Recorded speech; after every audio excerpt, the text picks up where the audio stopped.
So if you want to go ahead and insert out fields inside of Affinity, you can go around onto the text menu and then go ahead over here onto insert, and then under fields you can see that there's different fields right here. Apart from that, you can also access out different fields by going around over here onto Windows menu and then by going into references, and here you can see fields right here just like this. So I can go ahead and turn it off right here or turn it on if it is not turned on already. And here you can see different fields and the information that is there within the fields right here. For example, there's author right here. So I can go ahead right here just like this, and then what you can simply do is add in this field right here. Double click on it and then it gets inserted. Similarly, I can go ahead and see other things like there's the created, double click, and that will be inserted right here. Go around, there's total pages, go ahead and double click and the total pages will be inserted. And there's sections right here like there's page number, as you can see, which are more of a dynamic field. You can go ahead and add that in as well, and you can see the field right here just like this.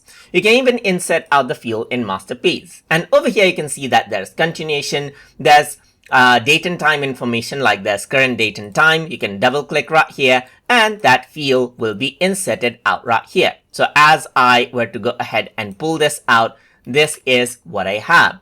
If I were to go to data mirrors and so forth, you can see that there's different fields that you can actually go ahead and double click to insert that out. So inside of master, you can go around over here and then let's say, for example, add in these fields right here just like this as you want right here, and they will be applied in multiple pages. So you can see that this is what you have right here.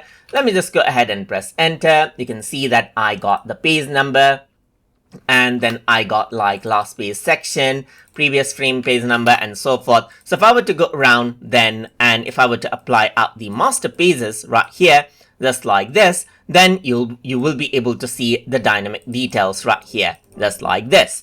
So that is basically how you can go ahead and then utilize the fields option inside of Affinity from Windows.